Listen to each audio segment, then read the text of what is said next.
Hello students and parents, welcome back my channel self studies. मैं रेखा मेरे channel पर आप सबका स्वागत करती हूँ। तो आज हम पढ़ने जा रहे हैं सोना और लोहा के प्रश्न उत्तर। तो चलिए शुरुआत करते हैं पाठ का परिचय। तो मैंने आपको बताया था कि सोना और लोहा दो धातु हैं, दोनों का अपना अपना महत्व होता है। सोना सुनहला और चमकदार होता है, यह सबको प्रिय होता है, परंतु मनुष्य के विकास में लोहे का कहीं अधिक योगदान है। सोने को लोहे के स्थान पे प्रयोग नहीं किया जा सकता। चलिए अब शुरू करते हैं शब्दार्थ। तो स्टूडेंट्स, ये है शब्दार्थ। शान, ठाट बाट, तलाश, खोज, तिजोरी, लोहे का संदूक या छोटी अलमारी जिसमें रुपए आदि रखे जाते हैं। उपयोगी, योग्य, धनिक, धनवान, श्रमिक, मजदूर। कुदाल, मिट्टी खोदने का एक औजार जो फावड़े से कम चौड़ा होता है। फावड़ा, मिट्टी खोदने तथा हटाने का काम आने वाला औजार। खुरपी, घास छीलने का एक औजार। मुहावरा, दिन लग जाना, बीती बात होना। कहावत, तू डाल डाल मैं पात पात, तुम निपुण हो परंतु मैं तुमसे अधिक निपुण हूँ। संकलित मूल्यांकन, प्रश्न एवं उत्तर। कथन के सामने सही और गलत का चिन्ह लगाओ। युद्ध में लोहे के अस्त्र शस्त्र काम देते हैं। सही। रोटियां भी सोने के तवे पर सेकी जाती है।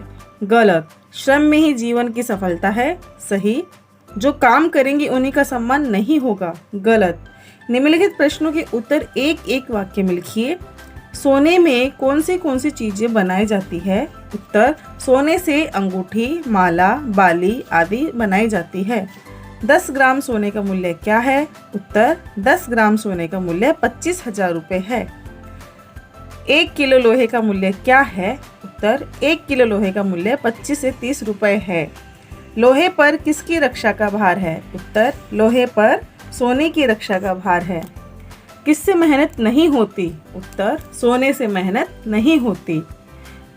प्रश्न 3, कोष्टक में से उचित विरुद्धार्थी शब्द चुनकर लिखो। बाहर, भीतर, नौकर, स्वामी, उपयोगी, अनुपयोगी, ऊंची, नीची, गरीब, अमीर, सुख, दुख, जीवन, मरण, सफलता, असफलता, सम्मान, अपमान। शब्दों का बहुवचन रूप लिखो। तिजोरी, तिजोरियां, रुपया, रुपए, वस्तु, वस्तुएं, रोटी, रोटियां, सफलता, सफलताएं, कारखाना, कारखाने। भाषा की ओर, निम्नलिखित शब्दों में प्रत्यय लगाकर लिखो। ता, वान, आवना, ई, आहट, इक। तो ये शब्द है सुंदर, गुण और डर। प्रत्यय इनमें आएगा ता, वान, आवना। नया शब्द बनेगा सुंदरता, गुण, वान, डर, आवना यानी डरावना। शब्द प्रत्यय नया शब्द। शब्द है दिन, प्रत्यय लगेगा यहाँ पे ई और नया शब्द बनेगा दैनिक। घबराना, आहट, घबराहट। उपयोग, ई, उपयोगी। निम्नलिखित शब्दों को रोमन लिपि में लिप्यंतरण करो। धनुष, यहाँ पे आपको हिंदी से रोमन लिपि में लिखना है शब्दों को। तो देखो सब लिखे हुए हैं। धनुष, कुर्सी, नेवला, खिड़की, महल, कटहल, हाथी, बारिश। कारक, संज्ञा या सर्वनाम के जिस रूप से क्रिया के साथ उनका संबंध जाना जाए उसे कारक कहते हैं। जैसे नंदनवन में बरगद का एक पेड़ था, उस पर अनेक बगुले रहते थे। रोज एक सांप आकर बगुलों के छोटे छोटे बच्चों को खा जाता था। बगुलों ने अपने मित्र केकड़े को अपना दुख बताया। ऊपर के वाक्यों में, का, पर, के, को, ने वे शब्द हैं जो वाक्यों का अर्थ स्पष्ट कर रहे हैं। ये सभी कारक के चिन्ह कहलाते हैं। निम्नलिखित कारकों का अपने वाक्यों में प्रयोग करो। ने, सलील ने बच्चों को पढ़ाया। को, वारिजा ने कृष्णा को अपने हाथ में अपने खिलौने दिए। से, नेहा साइकिल से स्कूल जाती है। को, आदित्य ने भिखारी को खाना दिया। से, गंगा हिमालय से निकलती है। का, तनिषा का भाई ध्वल है। की, मनु की बहन रेणु है। के, पूर्वी के भाई शुभम और हर्षित है। में, कमरे में बिल्ली है। पर, वृक्षों पर पक्षी चहक रहे हैं। अरे अरे हिमानी, तुम कहाँ हो? मुक्तोत्तरी प्रश्न, जरा सोचो, चर्चा करो। यदि खनिज तेल का खजाना समाप्त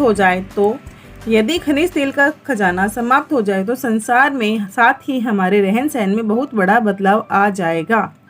हम सभी भली भांति जानते हैं कि मानव सभ्यता के विकास में खनिज तेल का बहुत बड़ा योगदान है। यदि खनिज तेल समाप्त हो जाए तो हमारी जीवन शैली कई 100 वर्षों पीछे पहुंच जाने को विवश हो जाएगी।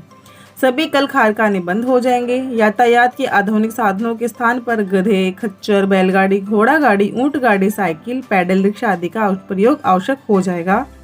रसोई में मिट्टी के तेल और गैस के बदले लकड़ी व कोयले का प्रयोग होगा। मौखिक कसौटी, यह है ओरल। निम्नलिखित प्रश्नों की उत्तर दो। थर्मामीटर में किस धातु का प्रयोग होता है और सोना किसका प्यारा है? आकारिक मूल्यांकन, भाषा संभाषण, सुनो तो जरा में बस रेल स्थानक की सूचनाएं ध्यान पूर्वक सुनकर सुनाओ। वाचन जगत में दुकानों के नाम फलक पढ़ो और उनका अभिनय करो। स्वयं अध्ययन, सद्गुणों को आत्मसात करने के लिए क्या करोगे, इस पर चर्चा करो। विचार मंथन, आराम हराम है। उपकरण कृति परियोजना, मेरी कलम से अंकुरित अनाजों की सूची बनाओ और उनको उपयोग लिखो। उत्तर है अंकुरित अनाज कौन से होते हैं? गेहूं, चना, मूंग, मोठ, मटर, लोबिया, मसूर, छोला, राजमा। अंकुरित अनाजों के उपयोग, अंकुरित अनाज का उपयोग सलाद के रूप में किया जा सकता है। इनको सुखाकर आटा बनाकर रोटी, पराठा, चीला, हलवा आदि बनाया जा सकता है। इनका उपयोग सब्जी की तरह भी किया जा सकता है। खोजबीन है, रुपयों पर लिखी कीमत कितनी और किन भाषाओं में अंकित है? बताओ। रुपयों पर लिखी कीमत 17 भाषाओं में अंकित है।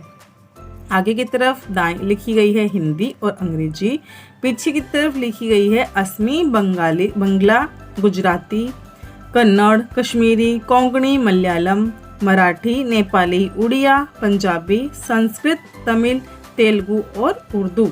अध्ययन कौशल, विभिन्न धातुओं के नाम और उनसे बनने वाली वस्तुएं लिखिए। सदैव ध्यान में रखो, प्रत्येक का अपना अपना महत्व है। तो स्टूडेंट्स समझे ना कि हर एक व्यक्ति, हर एक चीज, हर एक संसार में वस्तु अमूल्य होती है। सबका अपना अपना एक महत्व होता है। तो thanks for watching self studies. Please इसको लाइक करें, शेयर करें और सब्सक्राइब करें। प्लीज स्टूडेंट्स सब्सक्राइब करें। और सेल्फ स्टडीज देखने के लिए बहुत बहुत धन्यवाद। आप सभी यूं ही बने रहें मेरे साथ। Take care students.